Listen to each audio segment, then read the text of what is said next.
वहीं प्रधानमंत्री नरेंद्र मोदी इटली दौरे पर हैं। 50वें G7 शिखर सम्मेलन में आयोजित कार्यक्रम में प्रधानमंत्री मोदी शिरकत करेंगे। आज 12 घंटे में कुल 7 मीटिंग के अंदर वो हिस्सा लेंगे। 6 देशों के राष्ट्राध्यक्षों से मुलाकात का उनका कार्यक्रम है। प्रधानमंत्री मोदी डिनर के दौरान कई नेताओं से बात करेंगे। आज दोपहर में फ्रांस के राष्ट्रपति से मुलाकात की प्रधानमंत्री मोदी ने। पीएम मोदी और राष्ट्रपति मैक्रों के बीच द्विपक्षीय बैठक।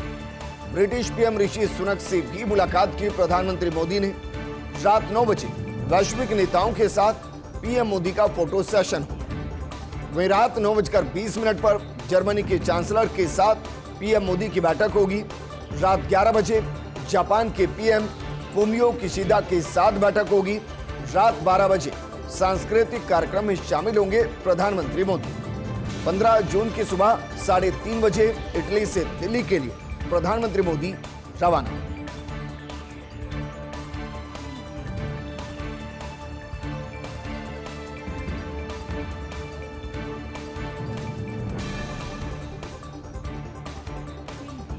वहीं इटली के प्रधानमंत्री मेलोनी पर दिखी भारत की छाप। G7 में आए विदेशी मेहमानों को इटली की पीएम ने नमस्कार किया, नमस्ते किया। 50वां G7 शिखर सम्मेलन 15 जून तक आयोजित होगा और समिट में अमेरिकी राष्ट्रपति जो बाइडेन, फ्रांस के राष्ट्रपति एमेनुअल मैक्रों, ब्रिटेन के पीएम ऋषि सुनक, जापान के पीएम फूमियो किशिदा, कनाडा के PM Justin Trudeau, German chancellor Olaf Scholz शिरकत कर रही है। इस दौरान मेलोनी ने हाथ जोड़कर सभी का स्वागत किया। मेलोनी ने इस अंदाज में स्वागत किया, वो वीडियो सोशल मीडिया पर जमकर वायरल हो रहा है और भारतीय जमकर कर रहे मेलोनी की तारीफ। दरअसल प्रधानमंत्री मोदी भी समिट में शिरकत कर रहे हैं और जब प्रधानमंत्री मोदी से भी मेलोनी की मुलाकात हुई तो दोनों ने नमस्कार करते हुए एक दूसरे का अभिवादन स्वीकार किया। वहीं कुवैत के अंदर जिस तरीके से आगजनी हुई और आगजनी के अंदर ना जाने कितने भारतीय जिंदगी गंवा बैठे, इसका सही आंकड़ा तो अभी तक नहीं, क्योंकि कईयों की पहचान होना बाकी। लेकिन कुवैत से शव लेकर आज कोची पहुंचा विमान। भारतीयों के शव लेकर कोची पहुंचा इंडियन एयरफोर्स का विमान। 45 शवों को लेकर केरल के कोची ये विमान पहुंचा और अग्निकांड में मरने वालों में सबसे ज्यादा 23 लोग केरल के ही रहने वाले थे। घटना पर केंद्रीय मंत्री सुरेश गोपी ने गहरा दुख जताया। आगजनी में जान गंवाने वाले मजदूर कुवैत की NBTC में काम करते थे। हालांकि उसके बाद ये विमान दिल्ली लौट आया और यहां पर बाकी शवों को उतारा। सऊदी अरब का अमेरिका को एक बड़ा झटका। 50 साल पुरानी पेट्रो डॉलर डील को आगे बढ़ाने से मना कर दिया।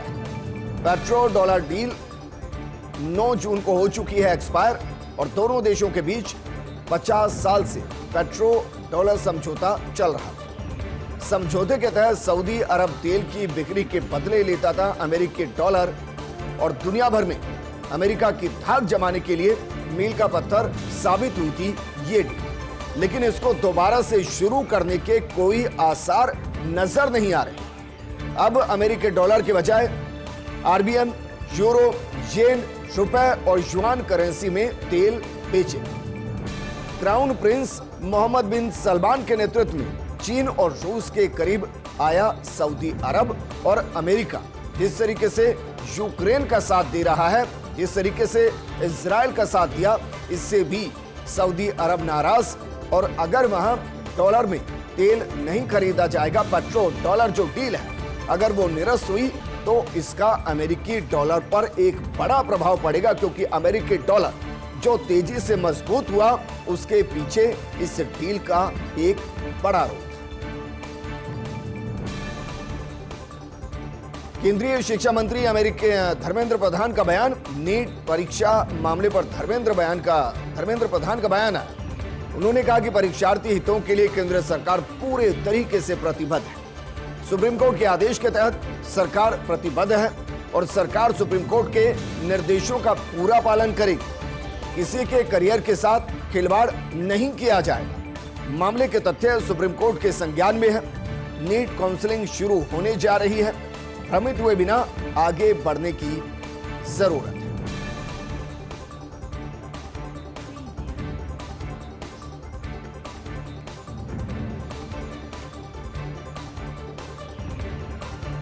वहीं राज्यपाल कलराज मिश्र आज रहे अलवर दौरे पर राजश्री भृतहरि मत्स्य विश्वविद्यालय के चतुर्थ दीक्षांत समारोह में शिरकत। राज्यपाल कलराज मिश्र ने दीक्षांत समारोह कार्यक्रम को संबोधित किया और कहा कि कुल पदकों में सिर्फ 33 छात्र और 100 छात्राएं हैं। मैं इसे शुभ लक्षण मानता हूं। मैं जहां भी जा रहा हूं वहां छात्राओं की संख्या ज्यादा रहती है। नारियों में शिक्षा के प्रति जागरूकता उत्पन्न हुई है।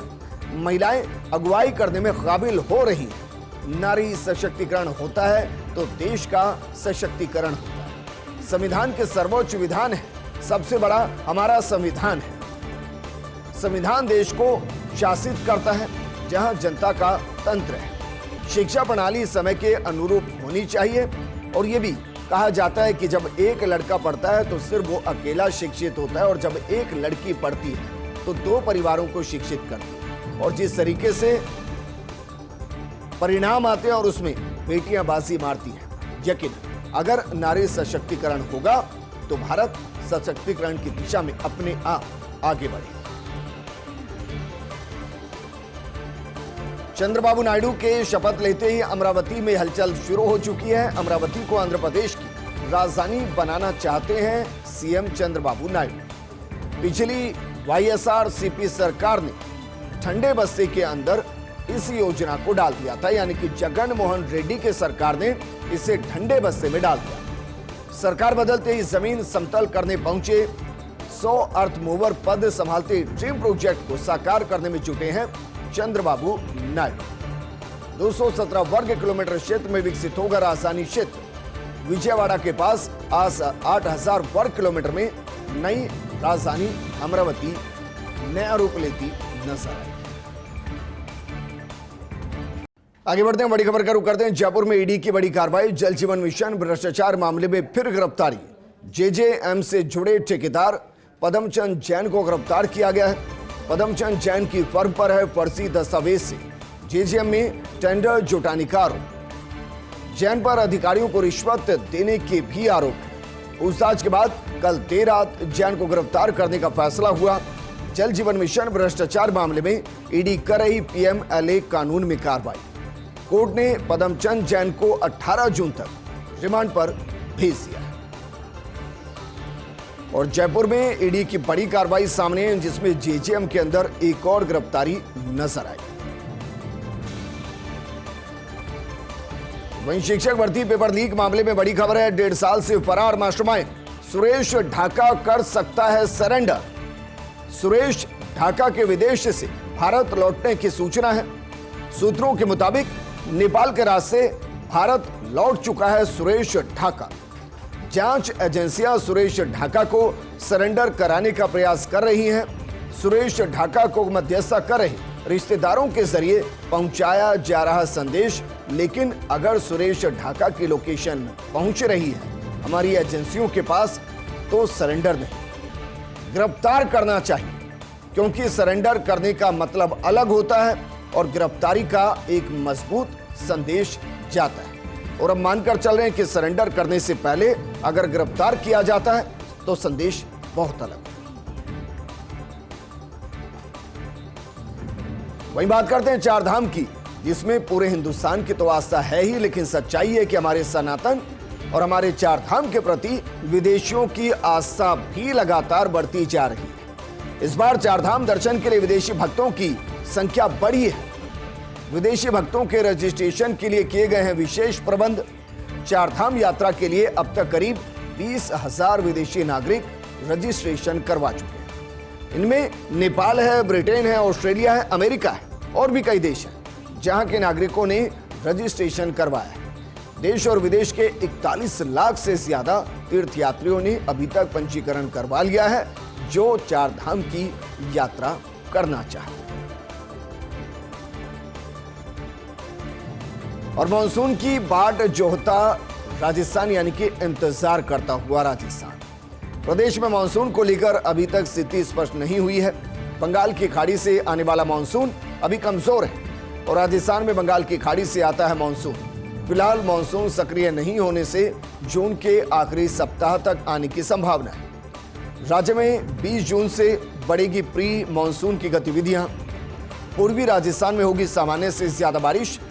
आज प्रदेश के 4 संभागों में आंधी और बारिश का अलर्ट है। कोटा, जयपुर, बीकानेर और भरतपुर संभाग में अलर्ट जारी किया गया।